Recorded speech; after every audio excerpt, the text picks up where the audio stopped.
Hello and welcome to another episode of the MBM podcast. My name's Amanda and I'll be your host for this and all episodes of the show. This episode of the podcast is brought to you in part by Be Yogi. Be Yogi is an online resource dedicated to providing yoga teachers and students with the inspiration and information and insurance they will need during every step of their yoga journey. Be Yogi has drawn from their knowledge of the yoga world to not only create incredible content, but to also provide yoga and wellness professionals with the insurance coverage they will need to expand their careers.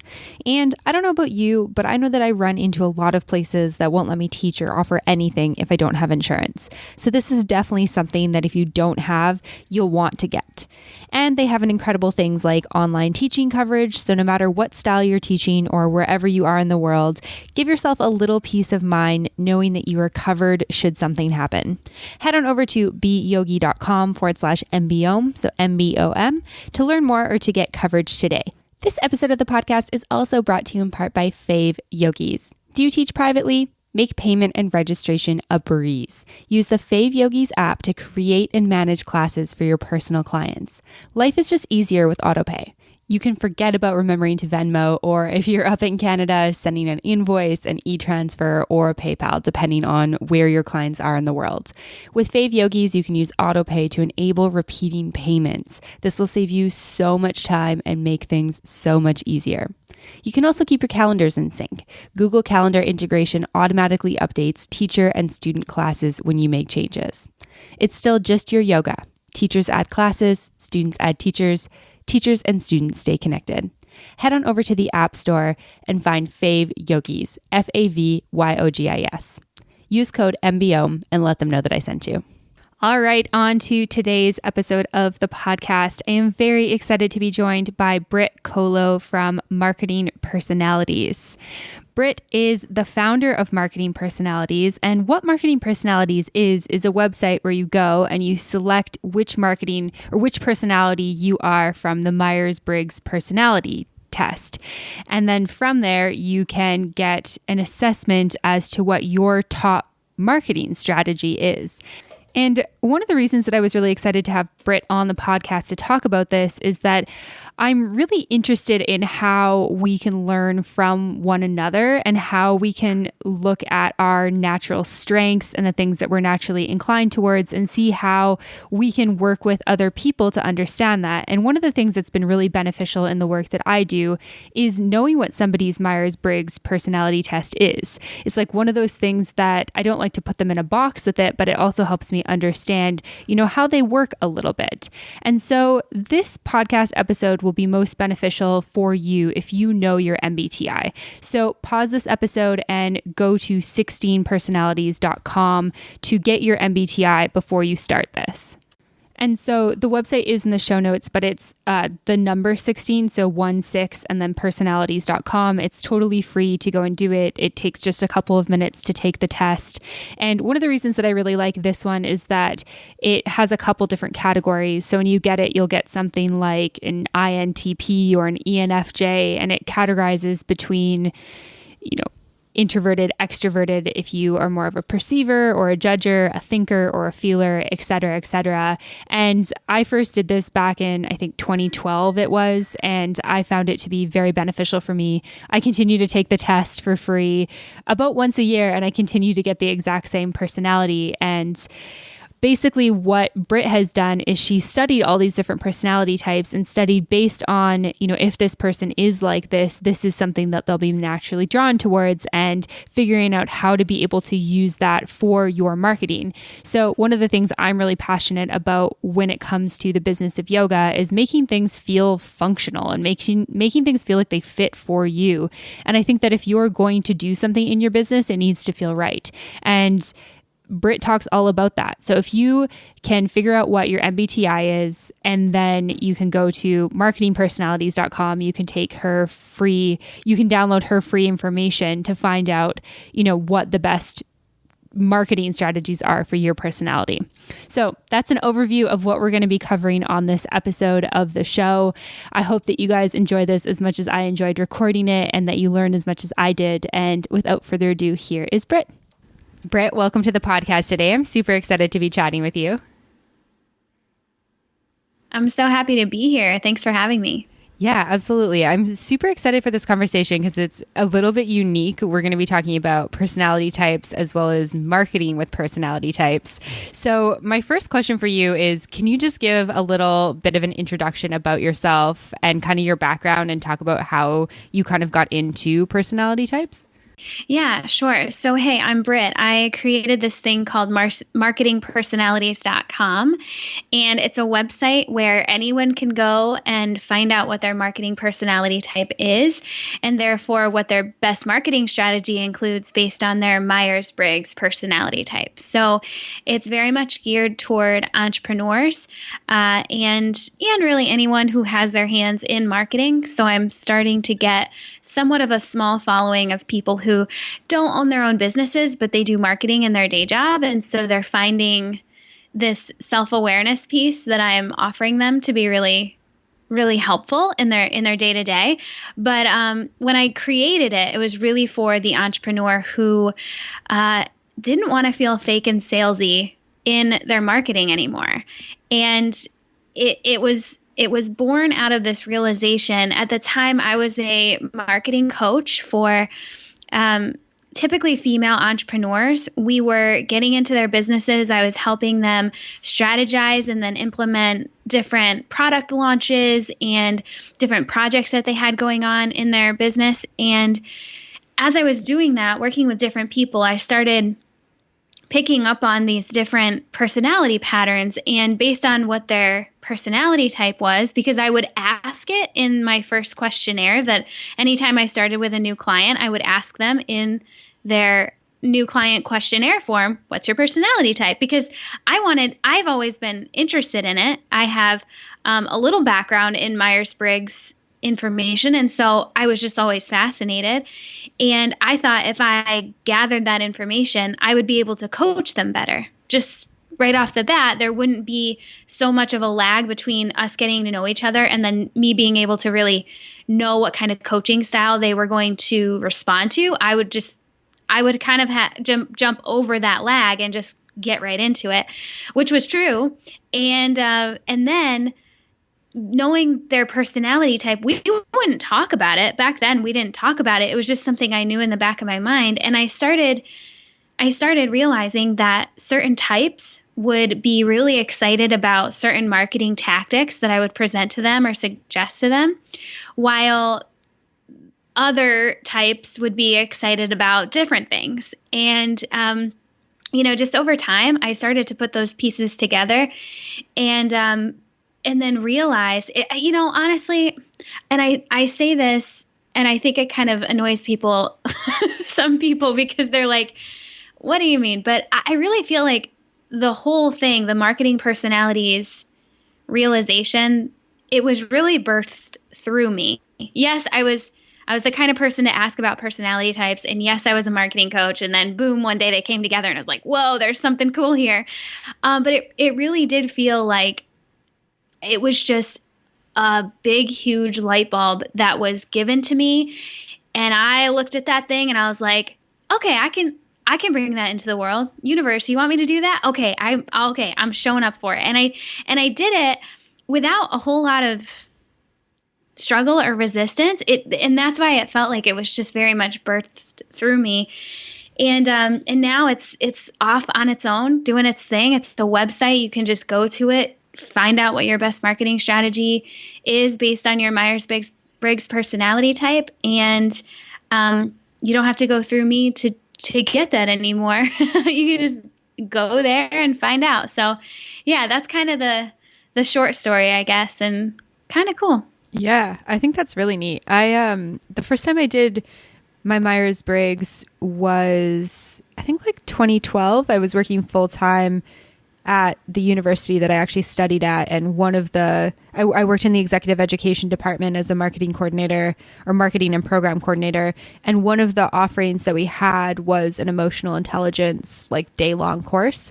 And so one of the things that teacher got everyone doing was their MBTI. And so like all the staff got it, because it's like, I feel like it's like once you're interested in it, you kind of want to know what like everyone else's is, because it's almost like a language that you can speak. You're like, okay, I get it. Do you relate to that? Oh, absolutely. I mean, So Myers-Briggs was really hot maybe a decade ago. And I mean, it still very much is. It's the reason I chose to use Myers-Briggs as opposed to any of the other personality assessments is because it's been around for so long. It's kind of the gold standard in personality typing. It's not at all a perfect science. Really, nothing in psychology is, because man, we've got some interesting psych stuff going on in our brains as humans, but it's helpful. You know, it might not be 100% accurate, but it can prove to be super helpful for our self-awareness. And so I chose Myers-Briggs, but I mean, the Enneagram is so like just blowing up all over the place. Also a very ancient, not a new thing. It's just on a trending upward hockey stick right now, trend right now, and everyone's talking about it. And it feels so viral because you get that first initial hit of like, oh my gosh, somebody sees me. And maybe it's not somebody. This assessment just saw the real me, and that is so validating in our human experience. And then you want more of it, right? Like you want to know more about yourself, and then you want your people around you to know more about themselves. And then it gets really exciting when you can find other people with your same type or your same number. And it creates such a colorful experience when more people know about it, for sure. Yeah, absolutely. It's kind of interesting because working in that job, it was like all the staff did it, and then you kind of like understand like yourself a little bit better, or it even kind of gives you permission to be like, oh, okay, that's like how I am. Like there's a strength to that, as well as like maybe if it's something like, oh, I talk a lot, like, oh, there's a strength to that, and there's things you can do with that can be really positive. But I also felt like it was interesting for understanding people who like interpret the world so differently from me. It's like you can kind of understand fundamentally like how somebody behaves, and I find it particularly interesting in like a work setting, because you can be like, oh, okay, that's why you're like perceiving this way, or this is why like you're pulling out of this conflict, or you don't want to have this conversation, is because like this is the way that you interact versus the way that like I'm dealing with this situation, which I find like really valuable and also just really, really interesting. Totally. And I think what you are hitting on is first a level, I call it self-awareness, but what that self-awareness gives you an opportunity to do is have self-compassion. And then on the flip side, as you're looking around at the people in your surroundings, and you then become aware of how they might see the world, how they might think differently than you, feel differently than you, have a different perspective from you. That realization, again, hands you an opportunity to have compassion for that other human being, which, I mean, to me, that is so cool. And that's been really life-giving to me in this process of building marketing personalities and getting out to more and more people every day.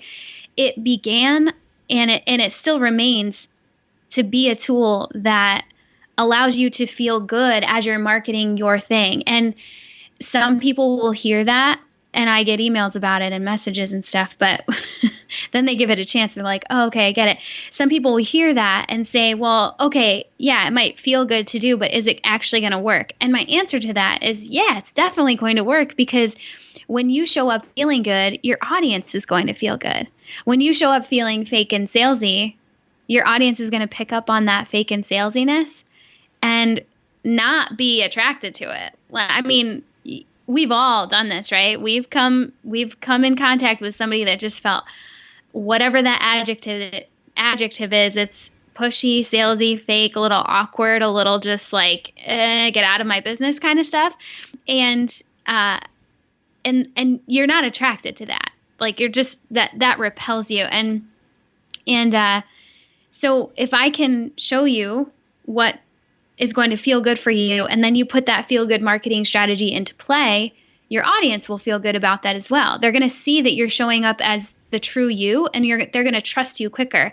And as we know, I mean, marketing 101, they got to know about you, they got to like you, and then they got to trust you before they hand their money over, right? Mm-hmm. So that trust factor is so much easier to get to when your audience can see the real you and see you showing up in a really feel-good way. And as that has always been the mission, and as that continues to be what happens for people that come into contact with this company, the people that find out their marketing personality type, they start to recognize, oh, so I don't need all the marketing strategies. I don't need all the tactics. I can just really focus in on this one core thing that I'm already naturally good at, and that'll be enough. And then, of course, I have to answer with, yes, that's already totally enough. Like, go for it. And so much of my work is the empowerment and the encouragement that, like, yes, you are enough just as you are.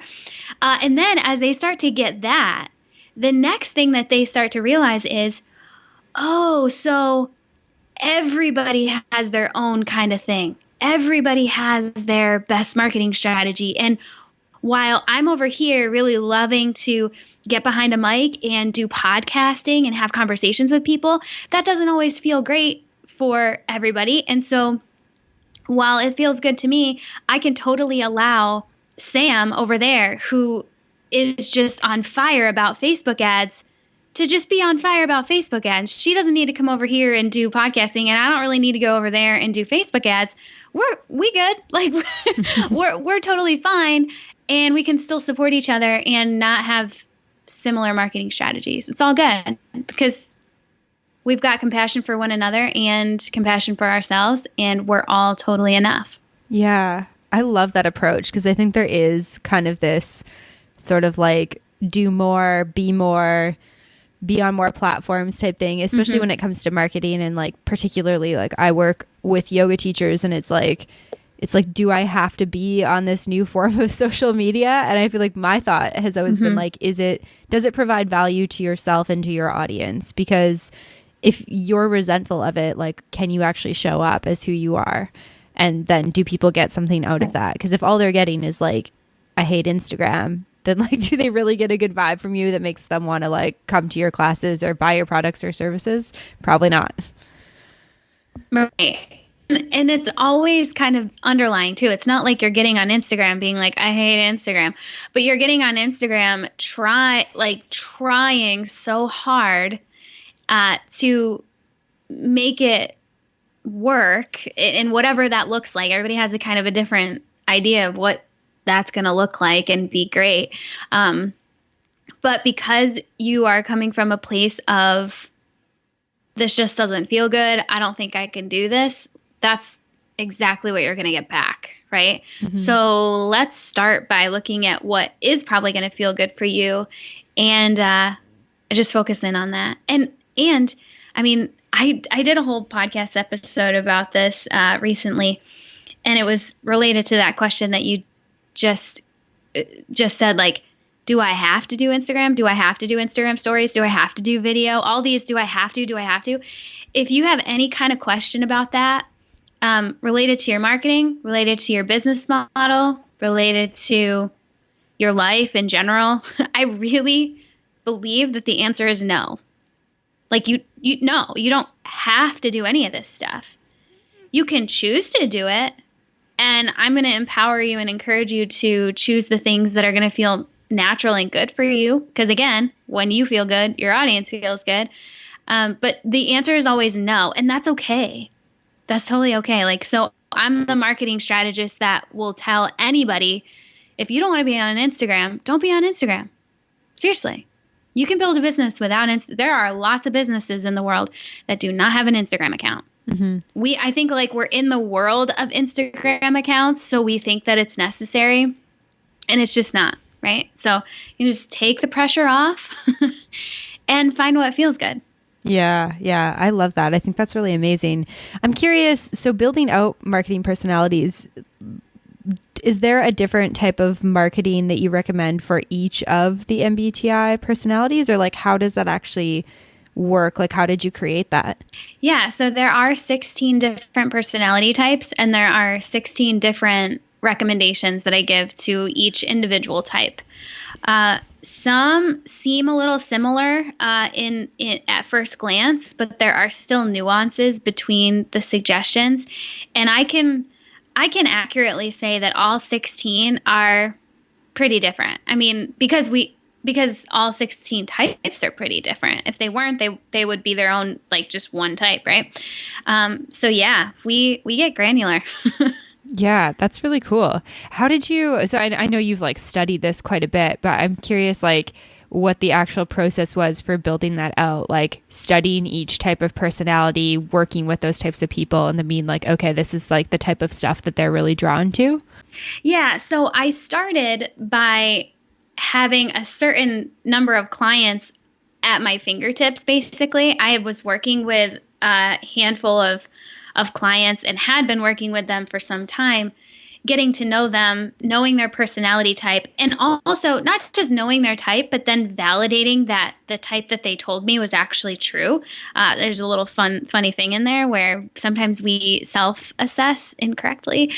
So I validated that, okay, yes, this is their type. And so I just started with those. At the time, I had like 10 or 12 people, right? And a couple of them had the same type. And I was just really looking at the people that I had at an arm's length, basically, to look at actual humans, and started imagining and thinking back through all the calls we had together and all the experiences. What did they really seem to excel at? What did they respond really favorably to? And then what did they not respond well to? And just connecting the dots that way. And then I dove into studying each of the 16 types. Really, and this definitely took a while, diving in, reading everything I could about each of the types, and trying really, really hard and consciously to not bring my bias into it. I mean, I had actual humans to go off of, but I didn't want to think that for instance, every ENFP type was exactly like the client ENFP that I had so I had humans, I had real people and real types to look at, but I didn't want that to skew or muddy the waters for my recommendations. So I really dove into the literature about each type and started connecting those dots. Once I had the dots connected and I thought I had, like, for each type what a feel-good marketing strategy would look like, I then took it to the ground, basically. I got on the ground and I worked with people. I asked them, does this feel true? Would you change anything about this? And so there was like this huge reiteration process, and just learning more and more, getting the words from the actual people with the different types and how they responded to things. I can say that from the very get-go, just based on the studying of the literature on each of the types, I was really close. And then from my actual conversations with many people in all the types, they then validated, like, yes, you're really spot on. The only thing I would add from my perspective is maybe this or that, or, and usually it was kind of peripheral things and more personal stuff, not really connected to the type, but there were a couple of little golden nuggets that I got from those conversations. And then I got it out into the world, and I allow it to continue to be iterated. I've just recently had some kind of breakthroughs around this one type that the suggestions were really good and they were having really good effects. And then I just had a couple conversations here and there where I realized, ooh, you know what? I think I found a new trend here, and I could add this into my suggestions that would make it even more applicable. And so it's not always changing in the big picture, like the main suggestions, but I'm always constantly finding new things that I can share with my podcast listeners and my audience and the people who have downloaded their marketing personality type full reports, all of that. I have new stuff to share with them all the time because we're constantly reiterating and finding more helpful things. So yeah, that's really cool. Yeah. I'm curious, which personality type were you talking about there with the like redoing and finding out more? Yeah, I don't want to say redoing. because I think we were totally on point, but just explaining it in a more in-depth way, I think, to really help this specific type understand what we were going for. But it was the ISFJ personality type. Okay, interesting. That this just light bulb, like, oh, yeah, I mean, we're on it. And I can get a little bit more focused in on this aspect of it, and it's going to click a little bit more. So, yeah. That's so much fun. Yeah. I'm such a nerd about this stuff. No, I think it's really interesting also. I feel like it's like you don't ever want to get too confined to like putting yourself in a box or putting a bunch of labels on yourself. But I also think there's this like really interesting way of kind of understanding yourself through like any of these kind of tests that you can do. I was actually talking about this in my teacher training the other day. Like the more of these tests that I do, I feel like it just helps me understand myself more, like MBTI, Strength Finders, Enneagram, even things like I really like Harry Potter and like I love the Hogwarts houses. Like one of the ways that I like to connect with people is like, what Hogwarts house are you in? Like I feel like it just kind of helps me understand them a little bit, and that's like a fictional fantasy world. So just, or you know, there's this astrological readings as well that if you got your full chart can like really help you also. But I think it's just cool because you can kind of understand somebody a little bit. Like for example, my MBTI is ENFJ. And my boyfriend's is INTP. So we are quite opposite. But he like kind of dove into like a book that was on INTPs. And I was reading parts of it with him, or he'd like pull it up and be like, oh, this is like how I am. And I'm like, yeah, that's like exactly what it's like to live with you. He was like, oh, that's so interesting. Like I never really realized that, but like I also totally know that. So yeah, I totally geek out on it as well. And I think it's really like, I think it's just a great way to learn about ourselves and other people. Yeah, I love how you said, you know, you want to be careful about not putting yourself or other people in a box. And that's a huge line. Like that's a very constant line that I'm walking. I don't ever want to put somebody in a box. I don't ever want to put a label on someone that is not helpful. I think that in our human nature, we do like to be able to relate to things. For better or for worse, we do like to be able to say that is a tree. It's not a huge man like standing above me. It's a tree. You know, I know that's a really odd example, but we do like to put names and labels on things so we can understand them better.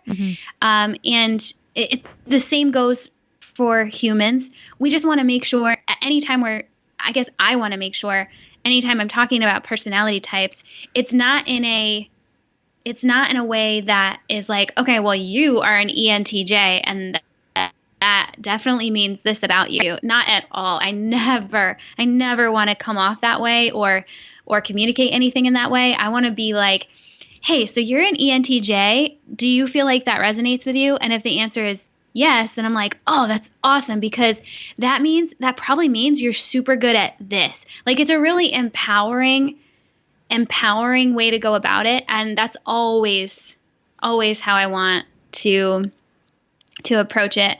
And I agree, like all the other assessments, I don't know, are you into human design at all? Have you gone down that path? I like literally just did mine the other day. Like literally like 2 days ago. Okay. So this is kind of a new one it's the newest one for me. But again, I'm a total nerd and I really love learning about myself. I think it just deepens my entire experience here in this life. And, so I got my human design chart probably like a month and a half ago. And I got like the initial results. I kind of understood a couple of the things. And then I realized, oh, there's a lot more going on here. So I downloaded a couple books on my iPad and I started reading. Oh my goodness. Like you think 16 personality types is like a lot going on? Oh, no. Human design is like so many variables. It's amazing and it's endless. It's literally endless. It's so cool. So Just wait. If you like this conversation, you are going to go bananas for human design. Okay, awesome. I'll have to dive deep. I'm like on a mailing list because I like signed up to get my free report or whatever. So I saw an email come in today and I marked it as unread because I was like, I want to learn more about this. Like whatever they're putting out there, I kind of want to learn more because I just, it's so fascinating. And I also find it really interesting. Like Strength Finders was one that I just did out of pure curiosity. Like not because I was searching for anything or not because I was like feeling like I don't know what I'm good at. It was just like I'm really curious to see what does come up. And I was so amazed like when I did get the results, I was like, this is like exactly who I am.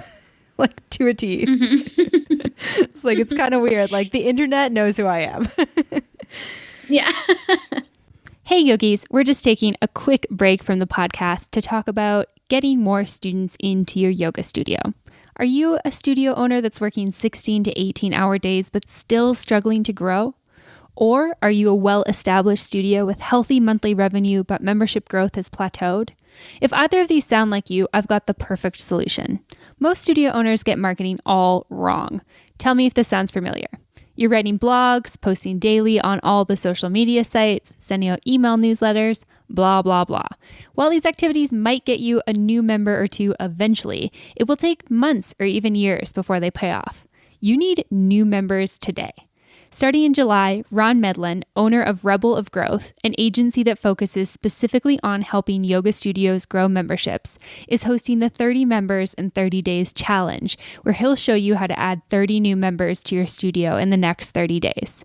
You'll leave this challenge having everything you need to drive people through your doors and turn them into long-term members starting day one. So if you're ready to stop working yourself to death, doing busy work that will not grow your studio, and start bringing new students in your door starting today, join the challenge at rebelofgrowth.com/challenge. Once again, that's rebelofgrowth.com/challenge. Oh, and did I mention that the challenge is totally free to join? It's going to be super fun and a great way to get new business into your yoga studio. All right, back to the podcast episode. So I'm curious, can we...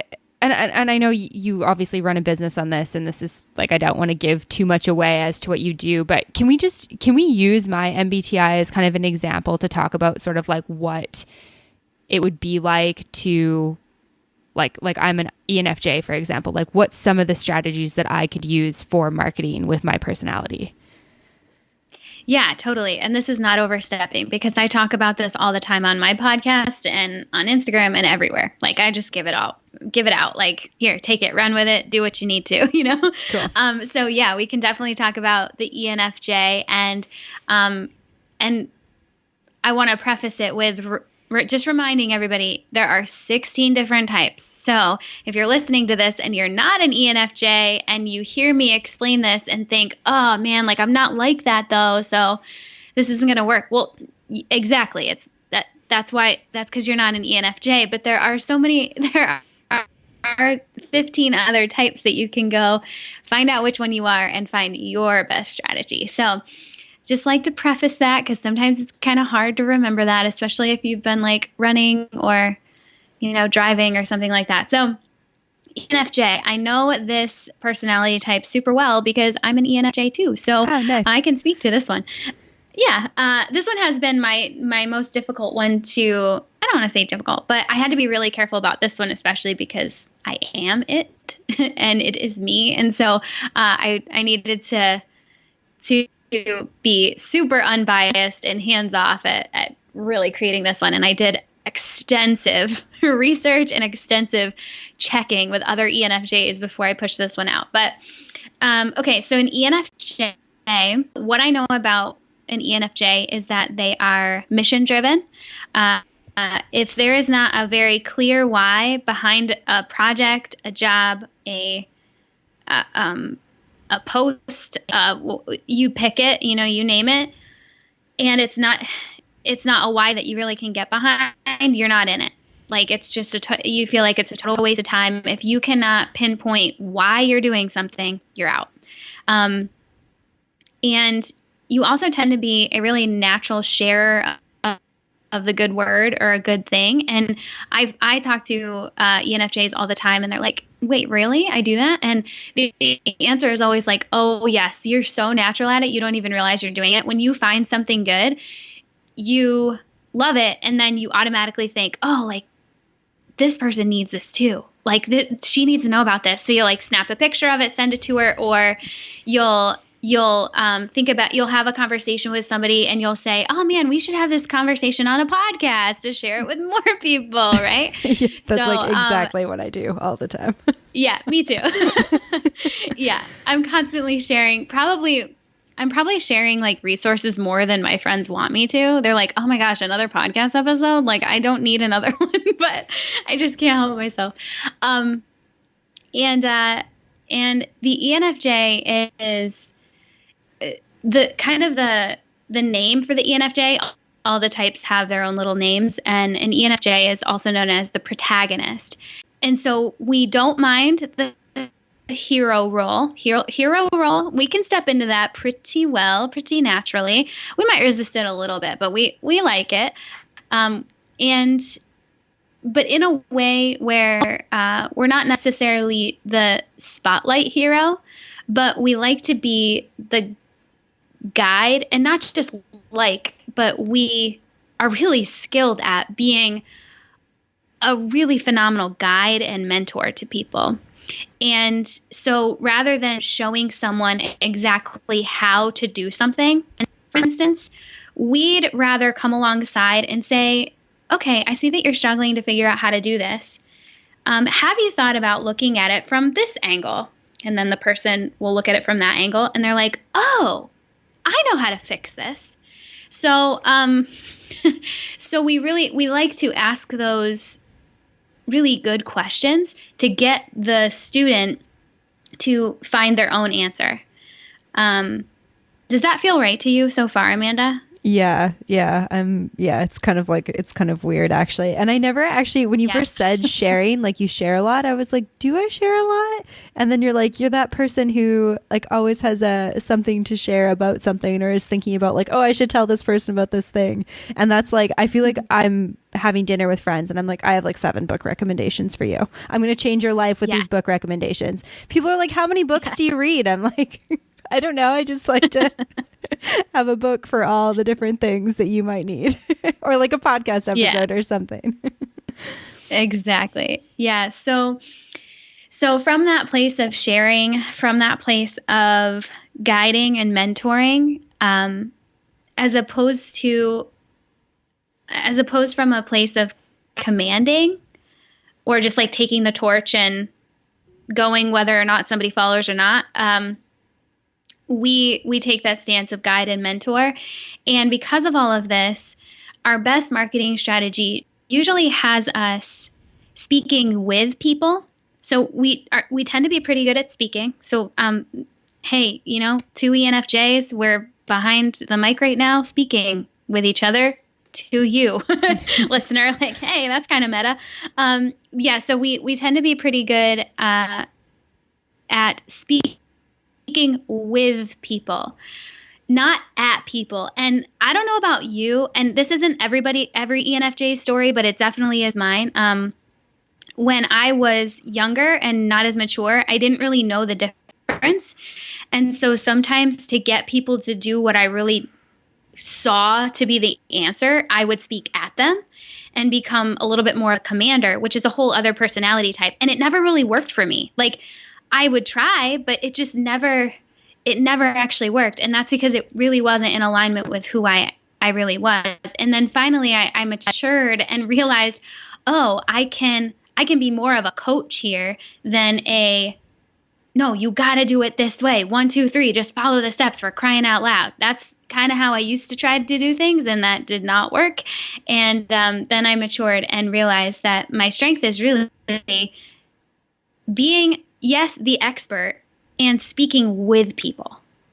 That usually equates to ENFJs feeling really good behind a mic, hosting podcasts like this one. If they get up on stage and speak to an audience, they often are so good at bringing the audience into the conversation with them. So it's a bit of a back and forth rather than a step 1, 2, 3. And because of this, they often are not always the first to jump on like a webinar type of thing or a video, but as long as they're allowed to have some back and forth with the audience and they give themselves the opportunity to foster that back and forth, they can feel really good and they can come off really honestly and really authentically in that situation. So I do usually, recommend to ENFJs, hey, if video isn't totally out of your comfort zone and you're willing to go there, just try to work in some back and forth conversation with your people. And live video does allow you to do that. Not everybody loves it. I mean, I can say I don't love live video. I like Instagram stories personally, but I don't really love live video. But a lot of ENFJs do. So as long as they're creating that conversation back and forth. So that's the ENFJ. What do you think? Yeah, I like that. That's really interesting. I think I find it interesting that you and I are both like podcast hosts, and that's like one of our strengths, because it's definitely like when I look at all the different things that I do, like getting to interview people is easily the best part of my day. Like it's like my favorite thing that I get to do. I don't love live video, but I think actually, as you're saying that, I think part of it is that it feels a little bit disconnected. Like it's kind of like everyone's watching me and people like might like it, or they might just be staring. Like it doesn't feel very engaging, because I like talking to people, but I like feeling like there's some sort of knowing that they're getting value, like they can interact with me and I'm not just talking at them about whatever I feel interested in, which is interesting too, because I do also like Instagram stories more. Like I feel like it's, people can just skip through it if they're not interested in it. They can engage with it really fast with like, writing in something. So it feels like a little bit less like, hey, I'm sitting here for 20 minutes just talking at you. But. Yeah. And I think one of my absolute best pieces of advice for an ENFJ, at least in the online entrepreneur space, instead of focusing on creating content, focus on creating conversation. And it's a very different when you start to look at it from that perspective. I mean, we've heard so much about creating a content strategy and create content. And it's still a part of my vocabulary as well. But when I actually sit down, and when I sit down with ENFJ clients or friends, or I have an ENFJ in my mastermind group and we're constantly talking about this, we can get really stuck trying to create content if we don't know for sure that the audience member actually needs that content. We would rather be in conversation with the audience member. So if you can create an actual conversation like we're doing right now, that's probably going to feel super good. The woman in my mastermind who is an ENFJ, she has a YouTube talk show where talk show, like she's bringing on a guest, just like we're doing on podcasts, but she really likes video, so she does it that way. And then if you're not going to do like a podcast, maybe you want to still write, or you've got something to. Well, here's an example. Like you're probably on Instagram and or Facebook trying to come up with content to put in your feed. Try instead to think about the questions that you've received lately, because here's another little inside ninja thought that I have about ENFJs. We are advice attractors. People come to us out of absolutely nowhere and want our advice. We don't know why. We very rarely know why, but it happens all the time. So think about the questions that you have fielded in the last week or so and try to answer one of them in your quote unquote content. That's creating conversation. It's an answer to a conversation, right? So there's another little tidbit for ENFJ. We could go on, and I could go on and on about any of the types, but that's the kind of stuff that you're going to find out about your specific personality type when you go to the website and whatever, Yeah. get in there and dig in. Yeah. Yeah. It's super interesting. And I really I like this entire concept. And, like I said, I'm a little bit geeky with this stuff too, but just kind of the last, to wrap up the ENFJ stuff. I think it's really interesting because everyone's a little bit different, of course, even within a personality type. But I feel like for me, as you're talking about that, I feel like a lot of that does feel kind of intuitive to what I've sought out. Even my boyfriend and I co-host a travel podcast. And so it's very much like conversations between the two of us. And we watched our download numbers grow. And I just was consistently who are these people? I want to know who these people are. It felt a little bit oh, okay, we're talking at this audience as opposed to knowing who they are. And we created a Facebook community, and being able to put faces to names, start communicating with these people and finding out who actually likes the content we put out was really powerful for me. My boyfriend was a little bit yeah, I'm not really that interested in doing it, but he was if you're game to take on the work for it, I'm totally happy to have it. And I was yeah, this is something that I want to do because I want to interact with these people and find out who are these numbers that are on Libsyn, because they're just faceless, nameless people who obviously care about the same things we do.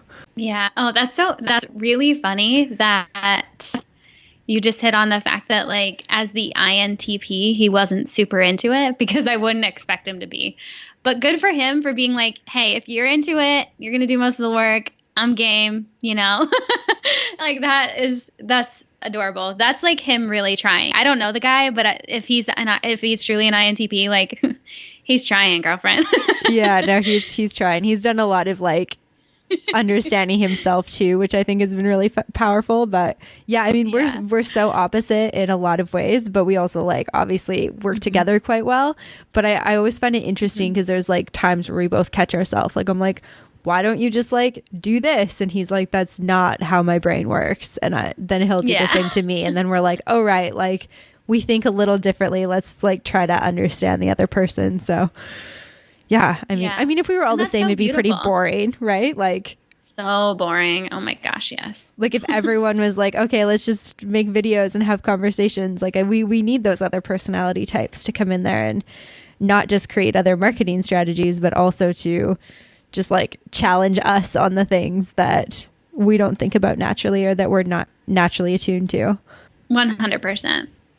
Amazing. Cool. Thank you for diving into that one with me.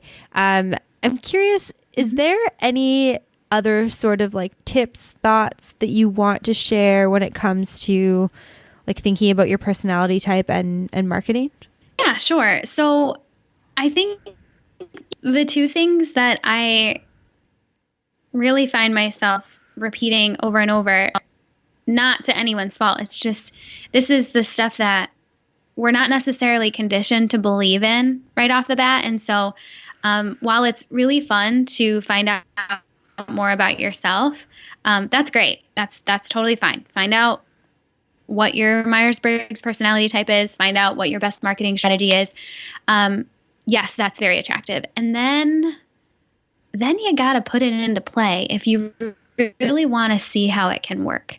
So when it comes down to it, I want to see people actually giving us a shot. And I believe that where people get stuck is in that thought that, yeah, okay, this best marketing strategy, it would feel good for me to just focus in on that. But because I don't believe in my natural goodness, I don't really believe that I'm totally enough as I am, I don't think this marketing strategy is going to be enough. And so they continue to doubt themselves, and they continue to doubt their marketing strategy, and they continue to just add in crap into their strategy that they don't need, just because they think that what is going to feel good for them isn't going to be enough to make it work. And to me, that's where the real work is. For me, I'm really grateful that I was given the gift of birthing marketing personalities into the world, because it's been the pathway for me as an individual to get to the work that I actually really want to do. And the work that I actually really want to be doing here is in that gap between you finding out what's going to be good for you and then you actually going ahead and trusting that to be enough. Because I know it to be enough, and others around you probably know that it's enough. And yet some little wormy part of you just, struggles to get there. And I want to be the guide that helps you believe and trust just enough to start putting this best marketing strategy into play, because it will work, because you are enough, just as you are. What comes naturally to you, what feels good for you, is enough to make this business work.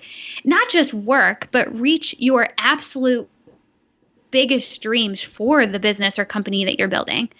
And I want to guide you to believing that so you can actually realize those dreams. So that's where the work's at.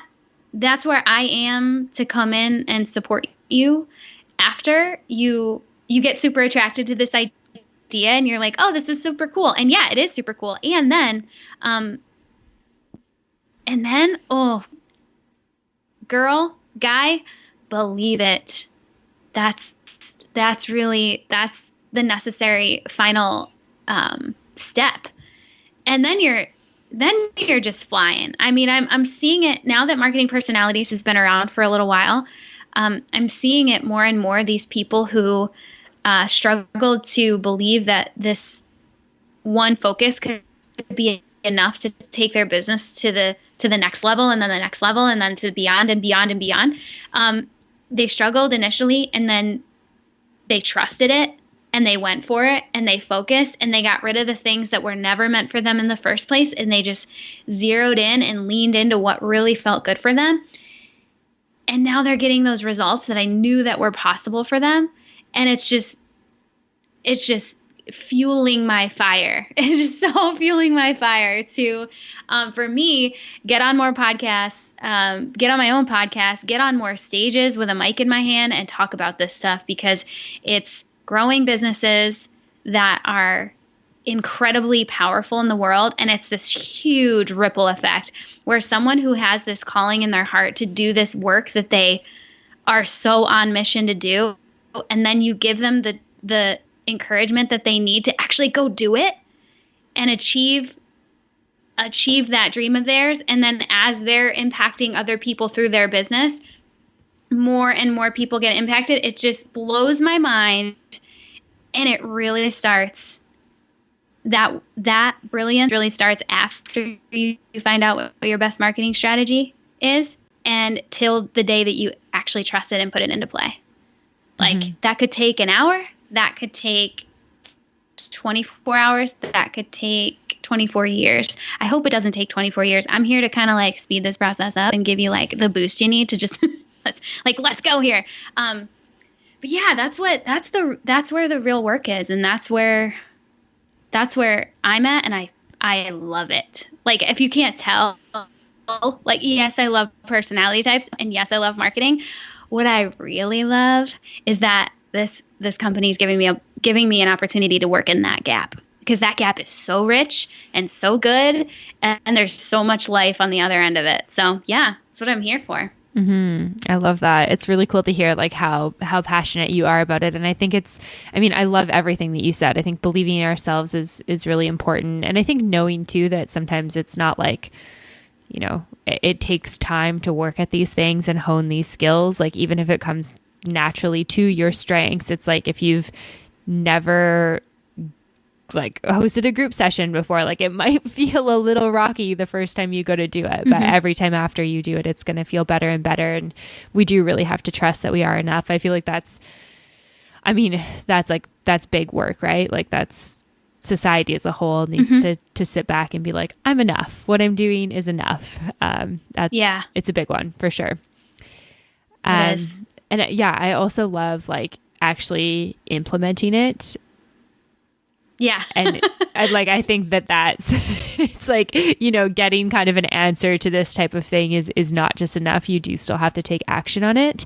One question that was coming to mind while you were talking about that is, say you are, like us, ENFJ, and I know for me, like Facebook ads are not something I feel stoked about. Like it's just, it's nitty gritty. It's super analytical. And like, yes, my brain works in that way in many capacities, but Facebook ads is not one of them. Can you hire out somebody who is in that skill set? Like, does that where it comes in like knowing not only your own strength in marketing, but also knowing like that other people have different strengths that can help you grow your business? Yeah, I really love this question. I'm glad that you went there because guaranteed there was a listener out there wondering that too. So, so basically what happens when your personality type makes you good at this one marketing strategy or tactic, but you kind of believe that your business could grow if you were better at this other thing that you're not super good at and you don't feel good about.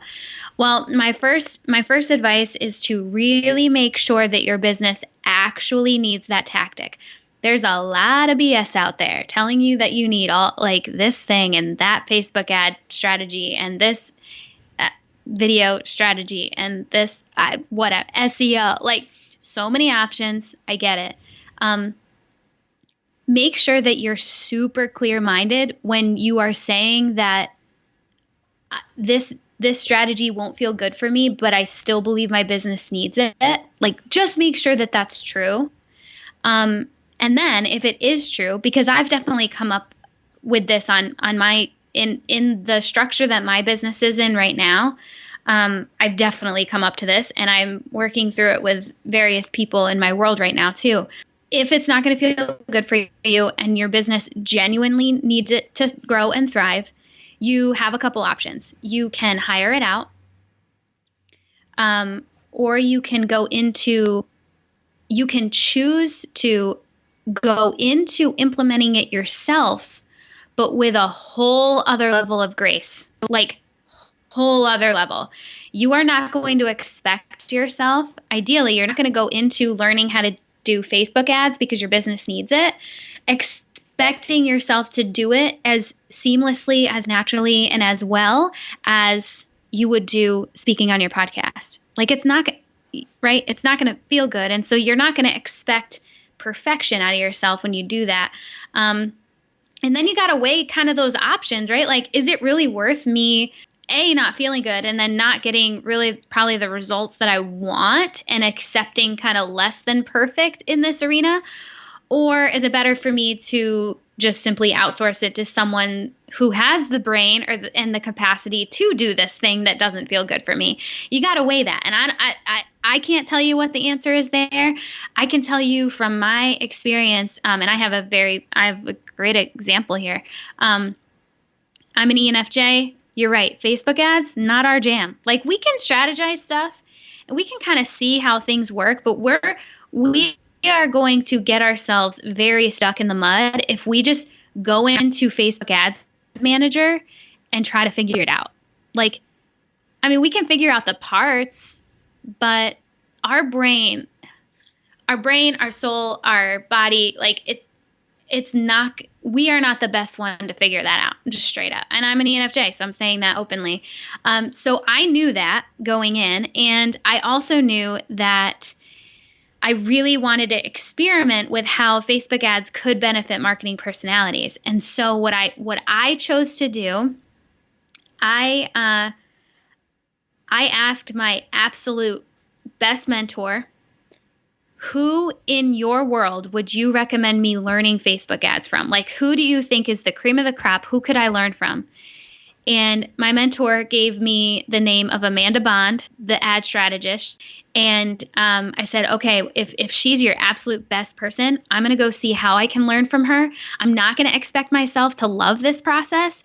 And in that time of my business, I wasn't willing to just hire it out. I just wasn't. Something about it just was like, I don't know if I just want to hand this off because it just didn't feel right for me. And for those of you who are very analytical, you're like, what do you you need to feel about? Like, tell me more. Well, I'm an intuitive feeler, so I didn't need an actual data-driven reason for that. I was just like, it doesn't feel right. So that was enough for me. And so I went to Amanda Bond and I said, how can I learn from you? And I bought her most premium course. And I systematically went through it piece by piece, didn't skip a single second of a video or a PDF or a Word or anything. And I just systematically went through it and I implemented it. Did I love it? Not always. Did I learn a lot? I learned so much. Oh my goodness. And now I feel like I'm at a point where I could easily hand off my ad strategy, feel awesome about it, and to an ad strategist, not to a VA, but like an ad strategist, and feel totally great about it. And I've experimented with it enough to know that, hey, yeah, like I was right in thinking that Facebook ads could really help marketing personalities. And so that's just like an example of a way that you could go about it.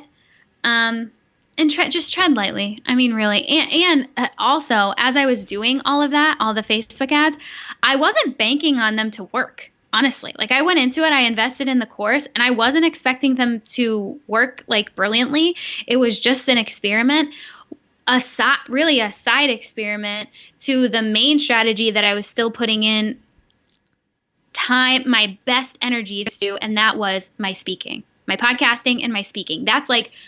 That's always going to feel good for me. So that's always going to get my top priority, my top energy, my best time and effort and everything. And then on the side, I dedicated a little time each week to working on the Facebook ads, So it wasn't like I was banking on them to work. That would have been really dumb. Just honestly, like speaking to myself, that would have been kind of dumb. And it ended up working overall. But I never would have banked on it.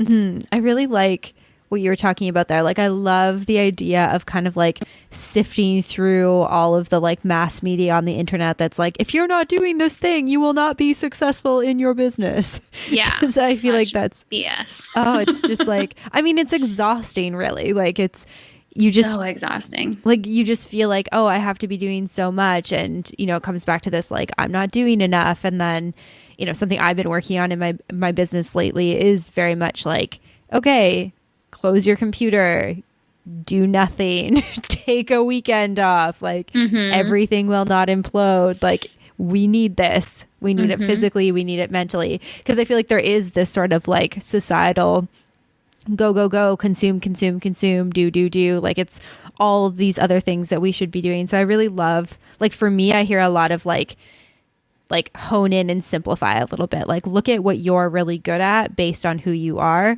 and do those things as opposed to trying to like keep up with all the stuff that's out there. And then I also like if you're at a point where you're like, yeah, I really think that this is something that would benefit my business, figuring out either, what the next step looks like with if it's hiring out or if it's learning it. And I don't know if it's like within our personality, but I was really jamming on what you were talking about with like actually learning about it from somebody that you trust. Like I feel like that's something that sits really well with me. So I don't know, maybe that's just something we have in common, just out of coincidence, or maybe it's an ENFJ thing. I have no idea, but I really like that. So thanks for sharing. I have no idea, but if you're picking up what I'm putting down, I'm all for it. Yeah, no, for sure. I think that that's awesome. Amazing. Is there anything else you want to share before we wrap up? Man, I think we hit it. I'm just really excited to hear what your listeners have to say in response, any kinds of questions that they have. If they do happen to go to marketingpersonalities.com to find out what their marketing personality type is, I can't wait to hear what they find, what resonates with them, what this might give them permission to do and not do in the future, right? I just can't wait to see. And for the listener still with us, hey, thanks for hanging out. This was really fun. Yeah, absolutely. Thank you so much for all your information. And I'll make sure there's a link to your website as well as to 16 Personalities in case anybody doesn't know what their MBTI is. Is there anywhere else people can find you on the internet?